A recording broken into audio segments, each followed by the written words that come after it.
সংস্কৃতি দপ্তর জঙ্গিপুরের আজকে এসডিআইসির উদ্যোগে আজ এখানে অঙ্ক প্রতিযোগিতা হচ্ছে। দুটো বুথে হচ্ছে ওয়ার্ড কম বয়সের ডিফারেন্সে। তো সেই মতের মোতাবেকই আমাকে যখন এসডিআইসিও ডাকলেন তখন না এসে থাকতেই পারলাম না। আজকের দিনে ছোটো ছোটো ছেলে মেয়েদের ভেতরে পড়াশোনা বাদ দিয়ে ভেতরে যে অন্তর্নিহিত যে এফিসিয়েন্সিগুলো লুকিয়ে থাকে সেগুলোকেই কিন্তু প্রকাশ করা, সেগুলোকে কিন্তু বিকশিত করাটাই আমাদের মূল লক্ষ্য। কারণ আমরা দেখেছি ছোটো ছোটো ছেলেমেয়েরা সব বাবা মাই চায় পড়াশোনায় ভালো হোক, অনেক উন্নতি করুক, কিন্তু পড়াশোনা বাদ দিয়েও যে তাদের জীবনে আরও কিছু করার আছে, খেলাধুলোয় উন্নতি করা, আঁকায় উন্নতি করা, গান বাজনায় উন্নতি করা, এই যে সুপ্ত যে ক্ষমতাগুলো তাদের মধ্যে রয়েছে এইটা বিকশিত করাটাই বোধহয় একদম মূল উদ্দেশ্য। সুতরাং এদের ভেতর থেকে কে বলতে না পারে যে এদের ভেতর থেকেই বড় আঁকিয়ে চলে আসবে আজকের ভবিষ্যৎ। ছোটো ছোটো ছেলে মেয়ে এদের চিন্তাভাবনাগুলো খুব ক্ষুদ্র ক্ষুদ্র হয়ে আছে এবং আজকের দিন যত বাড়বে তত এদের চিন্তাভাবনাগুলো কিন্তু বিকশিত হবে এবং বিকশিত হতে হতে একদিন এমন একটা জায়গায় যাবে যখন এরাই আমাদের দেশের ভবিষ্যৎ হিসেবে আমাদের দেশকে উজ্জ্বল করবে। আর দেখুন, টেকনোলজিকে আমরা কখনোই কিন্তু অস্বীকার করতে পারবো না, একে পেছনে ফেলেও দিতে পারবো না। টেকনোলজি আজকে এতখানি উন্নত হয়েছে, আমাদের জীবনকে কিন্তু অনেকখানি এগিয়ে নিয়ে গেছে। কিন্তু এই এগিয়ে নিয়ে যাওয়ার অর্থ এই নয় যে আমাদের ভেতরে যে সুপ্ত ক্ষমতাগুলো আছে সেগুলো সবসময় মোবাইলের ভেতর নিহিত থাক, সেটা কিন্তু আমরা মোটেই চাই না। মোবাইল থেকে বাইরে বেরিয়ে এসে আমাদের এগুলো কিন্তু করতে হবে। এখন আপনি যে জিজ্ঞেস করলেন 8 থেকে 80, সবার হাতেই মোবাইল, সবার হাতেই আজকে সোশ্যাল মিডিয়ায় ওপেন অ্যাক্সেস হয়ে গেছে, অনেকখানি সময় তারা ব্যয় করছেন তার মধ্যে। আমি মনে করি এই যে প্রযুক্তিবিদ্যার যে ভালো দিকটা আছে, যে সুদিকটা আছে, সেই ভালো দিকটার আমরা কিন্তু নিতে হবে। কিন্তু এর মধ্যে যদি আমাদের অনেকটা স্পেয়ার টাইম যদি আমরা অনেকটা নষ্ট করে ফেলি তাহলে মনে হয় আমাদের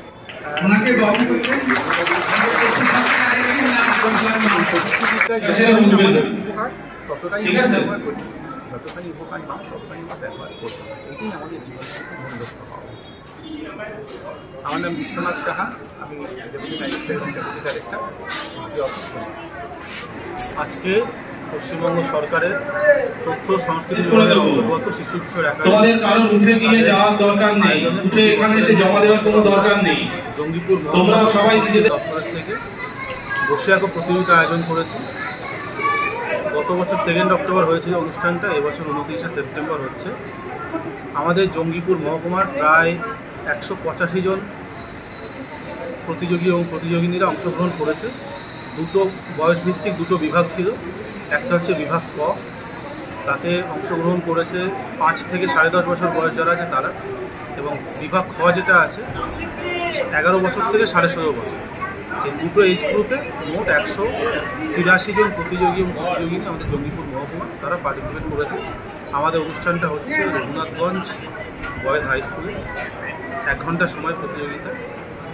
এখান থেকে দুটো বিভাগে যে 6 জন প্রতিযোগিনী যারা আছে, যারা ফার্স্ট সেকেন্ড থার্ড হবে, এই ছবিগুলো আমরা রিজার্ভ করে শিশু কিশোর একাডেমি ওখানে রাজ্যব্যাপী, যেহেতু আজকে প্রত্যেকটা জেলা এবং মহকুমা অনুষ্ঠানটি হচ্ছে, প্রত্যেকটা জেলা মহকুমা একাডেমিতে পাঠানো হবে, এডমিশনও করা হবে এবং তারপরে তাদের মধ্যে বেস্ট যারা আছে সেটা একাডেমি ঠিক করবে, তাদেরকে নিয়ে ওয়ার্কশপ করা হবে যাতে তাদের আরও ডেভেলপমেন্ট। এই ধরনের উদ্যোগ নেওয়ার কারণ পশ্চিমবঙ্গ সরকারের তথ্য সংস্কৃতি বিভাগ বরাবরই ছোটদের দিকে কাজ করে তাদের একাডেমি উন্নত। তার মাধ্যমে ছবি আঁকা প্রতিযোগিতা হয়, আবৃত্তি কর্মশালা হয়, কালচারাল অ্যাক্টিভিটি সব কিছুই থাকে। কিন্তু এটার কারণ হচ্ছে এগুলো তো চিরাচরিতভাবে হয়েই আসছে এবং তার থেকে এই মুহূর্তে এটার প্রাসঙ্গিকতা অনেক বেশি। তার কারণ বর্তমানে মোবাইলের প্রতি যে আসক্তি বেড়েছে, তার থেকে কালচারাল অ্যাক্টিভিটির মধ্যে তারা থাকে, তাদের ফিজিক্যাল ডেভেলপমেন্টে যেমন হবে, ফিজিক্যাল ডেভেলপমেন্ট সব কিছু হবে, একটা ওভারঅল তাদের গ্রোথ হবে।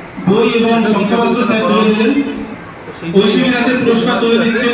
পড়াশোনা হয়, সাংস্কৃতিক চর্চা হোক, সংস্কৃতির চর্চা তাদের মধ্যে থাকুক, তারা আরও বড় হোক, ওভারঅল ডেভেলপমেন্ট, সেটার জন্য এই ধরনের পদক্ষেপ গ্রহণ করা। আপনার নাম? আমার নাম মৃণাল কান্তি রায়, মহকুমা তথ্য সংস্কৃতি আধিকারিক, জঙ্গিপুর। বই এবং সংসদ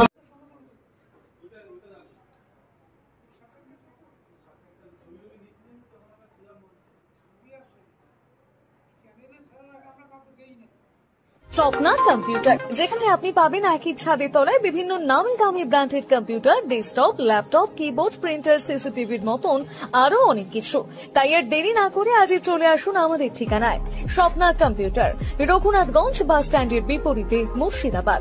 অথবা বিশদে জানতে আজই কল করুন 9735388488 বা 9732844398 এই নাম্বারে। লোকশিক্ষা গ্রুপ নিউজের যে কোনো সাংস্কৃতিক অনুষ্ঠান এবং খবর দেখতে ইউটিউবে সাবস্ক্রাইব করুন। সাবস্ক্রাইবের পর বেল আইকনটি অবশ্যই প্রেস করতে ভুলবেন না।